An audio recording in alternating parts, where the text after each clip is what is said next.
Megan Fenyo presents I Am Enough TV. Be your best self. Awaken the power within you. Transform your life completely through the power of ultimately believing you are enough.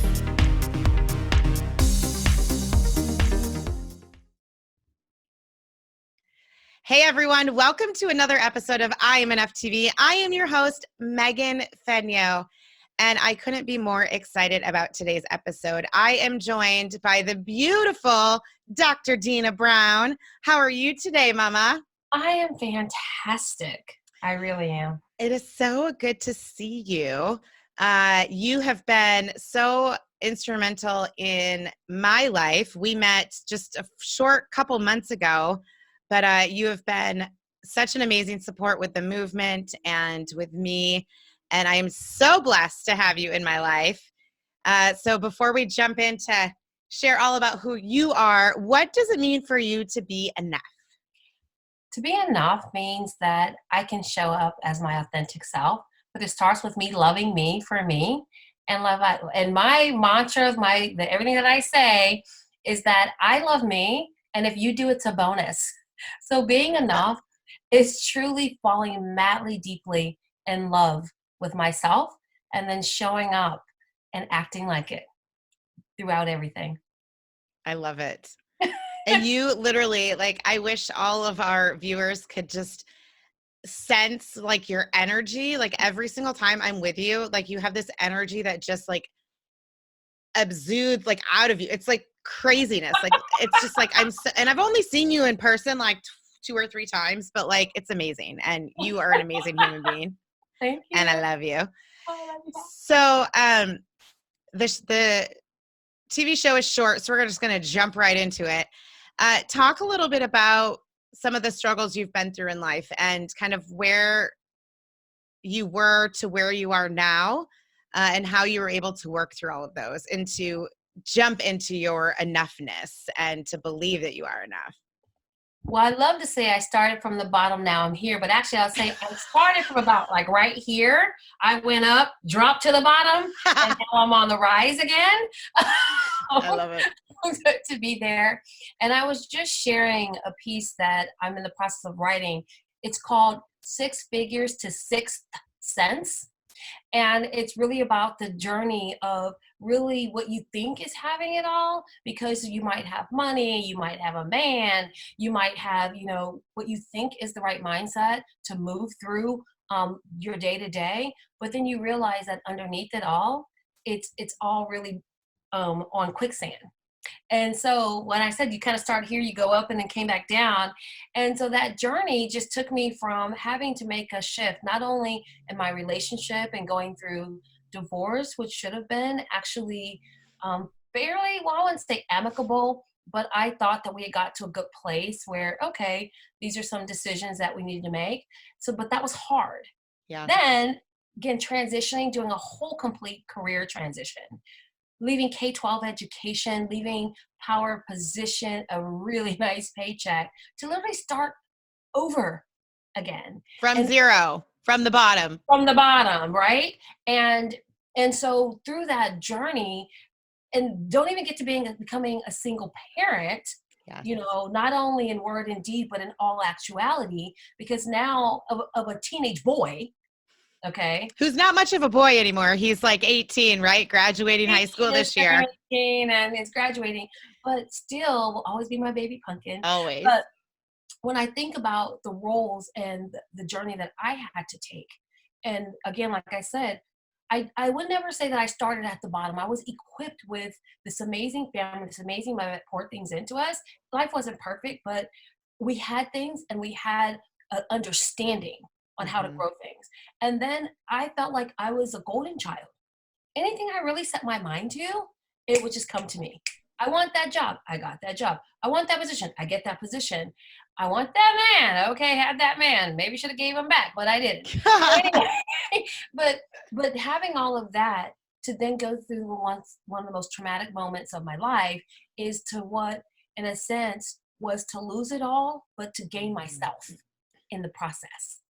Because having it all wasn't the paycheck, wasn't the position. It was having an awareness of who I truly am. And that's what brings me to my enoughness. But it started with me going, I love me. Okay, that you said that you don't like me. Okay, good. I like me.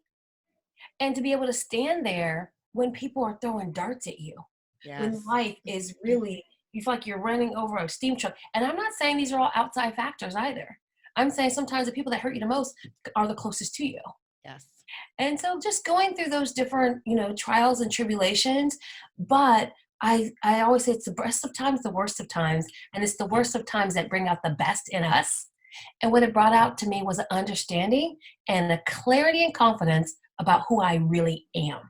And here I am, like right now, feeling really good about myself. I love it. Oh, I love it, girlfriend. You're pretty amazing. I'm going to ask you if you can explain who Hethel is. You know that Heifer. You know, I was going to ask about Hethel. Yeah, yeah. So my Heifer, that inner voice, that inner bully, that inner critic, also known as the amygdala, that subconscious tape that goes in there, but it sounds more sexy when you name it, things like that, is that all the tape and all the stories and all of your brain never sleeps, okay? And so things have been said to you before you even knew they were being said to you, just get stored in there. And sometimes it tries to act like a protective bubble. And when you're making decisions or things get a little scary, it kind of jumps in. But also the Heffa reminds you and tells you why you should back off of some things. And again, because in that subconscious level, it's not trying to hurt you, but it just brings back those memories and those moments that are better left erased. Okay. Yes. And so my Heffa is that voice and that critic that really tries to challenge my enoughness. And when I say, I'm going to do this, oh, well, why would you do that? Remember the last time they broke your heart? Nobody was there for you. You lost money. Okay, I'm about to do it anyway. Because I'm a firm believer that, again, in my faith, provision meets you where you step, not where you stand. And so beginning to get to that ultimate oneness about my possibility, my infinite possibility, has just been this amazing journey. And the Heifer along the way, she comes back because she's never going away, because she is me. I told you my TED Talk. So all of you viewers out there, you have a TED Talk. I am living to do a TED Talk. And the title of it is, drumroll, is that who the heck is they? They is you. And it's time to shut the they up. And that's all about that inner critic. It's all about the Heifer. That's amazing. And I love that you named her Heffa. And, we talk so much about the same thing because as a therapist, I talk so much about cognitive restructuring and reality testing our thoughts and all of that. And so for our viewers, I want you to name your inner voice. You can't use Heffa because that's already taken. I don't have one yet. I need to come up with a funky name. And when I do, I will let you all know. But I just love it because you're always like, Heffa, shut up. Like, just stop. Heffa, stop. Stop. It's great. People around me now, they kind of giggle a little bit, but they know what I mean. And they are so on board and so supportive.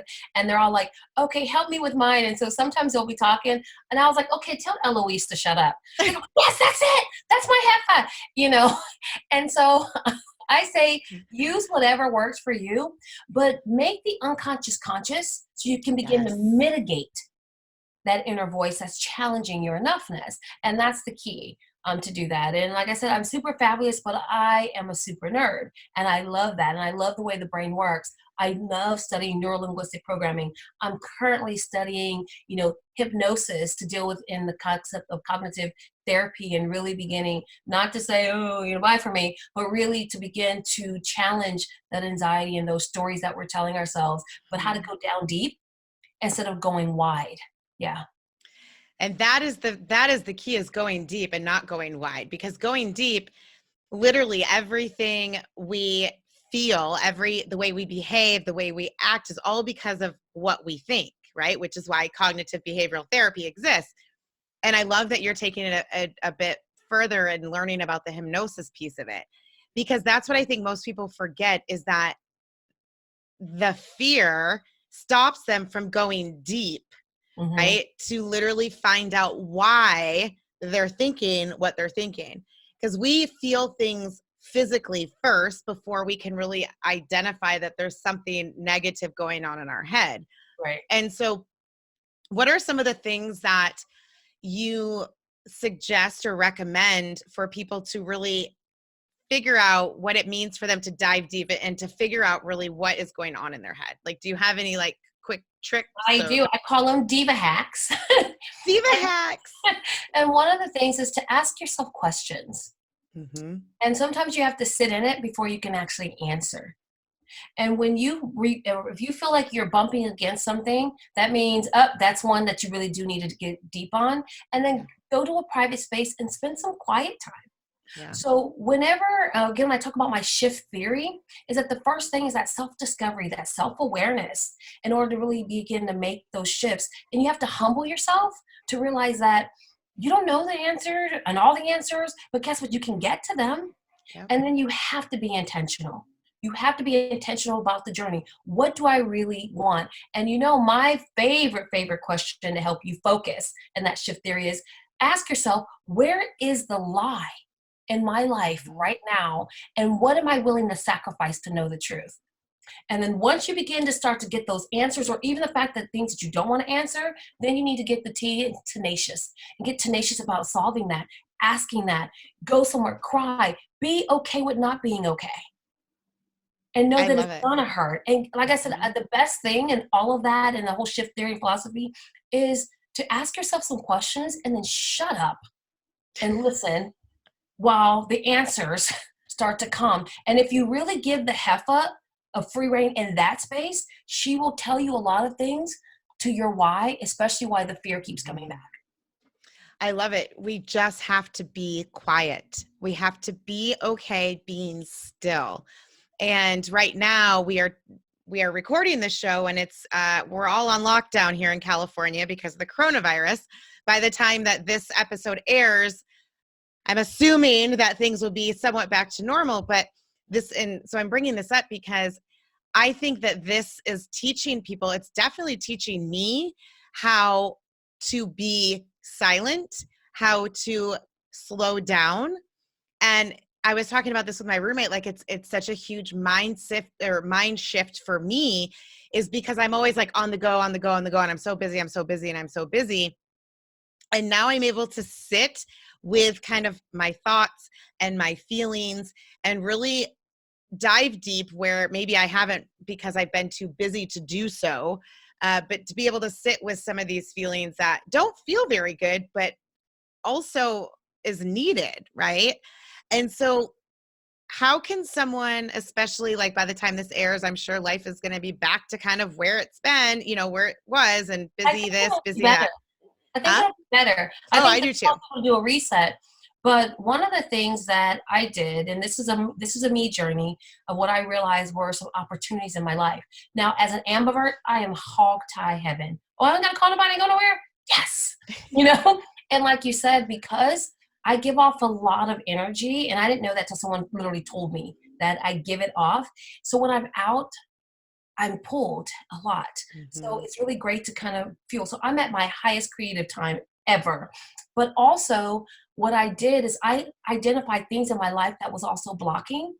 And so I know it might not have been the best of time for someone else, but it's a perfect time for me. I actually gave up alcohol because I've been saying I Wow, good wanted for to you. stop drinking because it was becoming like a balm to quiet my mind and to keep me still because it actually made me sleepy. It just made me slow down. Now I'm learning to sit in that quiet Mm. without that other layer. And I use my Nomo piece. I mean, I've gone back and forth before, but I've been consistent now for about the last 6 days. And I know in the beginning everyone's like, let's go get the alcohol. We're gonna be inside. And first I was like, oh yeah, absolutely. Mimosas for breakfast. But then I realized that my brain on alcohol is dull.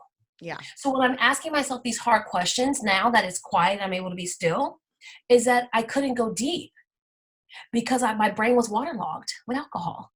And so for me, it was the perfect time to do a reset, because to why I even started drinking in the first place. Right. I A lot. love I mean, that. I'm not talking about having a sporadic drink. I mean, I went to being always the designated driver to always now I'm just like, okay, where are we going to go for drinks? Okay, I need to have a drink. And it's not a drink when I'm out, it's a drink when I'm home. And so I started noticing some patterns and it was like, I started drinking because it helped me sleep. Mm-hmm. So if it's helping me sleep at night and now I'm drinking during the day, it's keeping me in a comatose Mm-hmm. state for my thinking and my creativity. So I decided it's not serving me. Yeah. And now, so that was part of this journey too, of And I getting to my think too, sense. I mean, good for you. I think that's awesome. And for those of you who are watching is finding out what is not serving you. And whether it be your thoughts, a person, I don't know, an experience, something, watching too much TV or drinking or whatever it may be, you have to find what's not serving you in order to be able to move from those feelings of being stuck into your strength, Yeah, right? absolutely. This is such a great conversation. I love it. I love it. I love it. So I know, and I always say this, and I know my audience is probably annoyed because I always say this show's never long enough, but it's never long enough. But you are a phenomenal woman, and you've got some amazing, exciting things coming up. You just launched a book, Yes. and you do have an event coming up. So Yes. share a little bit about the book and the event and all of that good stuff. The book is Testimony, The Journey of Me on the Road to I Am, and it's an anthology, and 9 amazing authors share what the messy middle looks like on the journey. Because again, people go, I'm here now, I'm here, but what happened in the middle? Yeah, And so it's some wonderful stories, and my contributions entitled Unmasking I Am. And I and so love you it. see why we're always so connected in doing that. And all of this is all part of the bigger piece of the leadership movement, which I launched in 2017 to really help shift the way we think, the way we learn, experience, apply, and develop as women, and really working on that inner critic and that mindset, and what I call walk through the glass, the fear, anxiety, and all that fun stuff, which brings us to drum roll, I Doo-doo. Am Unstoppable Conference, Yay! October 10th in San Diego. By me. By Yes, me. and she's an integral part. But not only that, but this is also birthing what will become an annual event, the I Am Unstoppable Woman Awards. And so coming soon, we'll be able to share. You can nominate the unstoppable women in your life. And I'll select the Unstoppable 100, which is part of the launch of the Unstoppable Woman magazine, that will be launched as well during an event at the conference October 10th in San Diego. And so, again, realizing that not only am I enough, but I'm equipped to really begin to help build others and provide opportunities for them to see their enoughness too. Oh, I love it. And you've also been a guest on our podcast, the Blonde Bombshell podcast. So definitely, I will be posting all about this event when it gets closer on Facebook and Instagram, especially because it's in my hometown. And I love this girl so much. And I'm super excited to be involved in the event. So be sure to check that out again in October when it gets closer, how to get tickets, how to attend. I'm going And to do some pre-sales, to be honest with you, as everybody's mhm. kind of sitting in.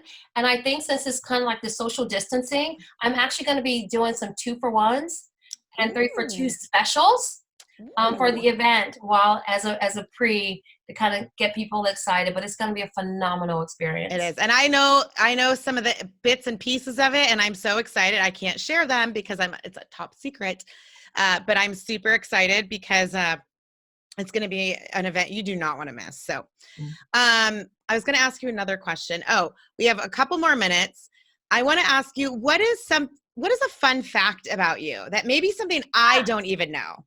Well, is that and my early career goal was to be a fighter pilot or a race car driver. And I remember that I wanted to move to Israel because they let their women actually fly fighter jets. And so Really? I always wanted to. I want to go fast. I'm believing the whole legend of Ricky Bobby. If you're not first, you're last. Let's go fast. And I can totally see that though with you. Totally, 100%. that's what I wanted. That's amazing. Oh my gosh. See, look at things that I didn't know about you. Yes.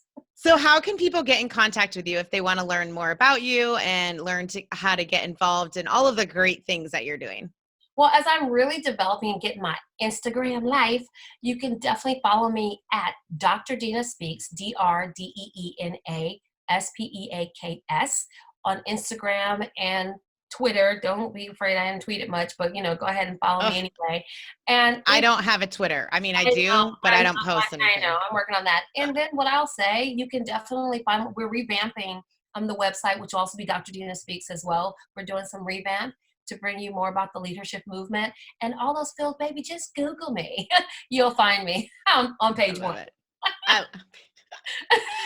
oh, girl. All right. What is your favorite mantra or affirmation?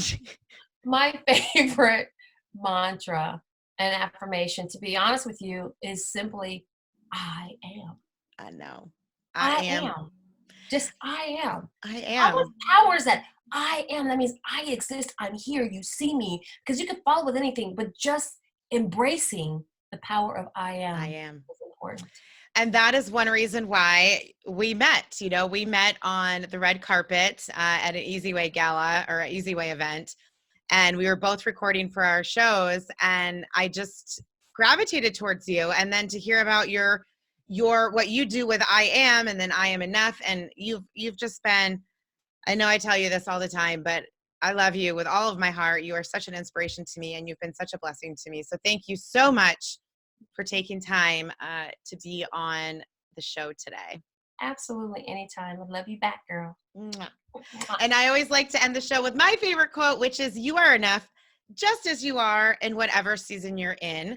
And the more you focus and celebrate on that, the more you will live in your strength. Be sure to check I Am Enough TV every morning, on Monday morning, at 7 a.m. on Easy Way Network. But if you can't check it out there, you can also find it on Roku, Amazon Fire TV, Apple TV by searching Easy Way Network. And be sure to grab some free resources and order your free I Am Enough cards at IamEnoughMovement.info. Thank you so much for tuning in. And until next time, remember, in everything you do, be bold, be brave, be unapologetically you, because you are enough. Oh, that's amazing. You're amazing.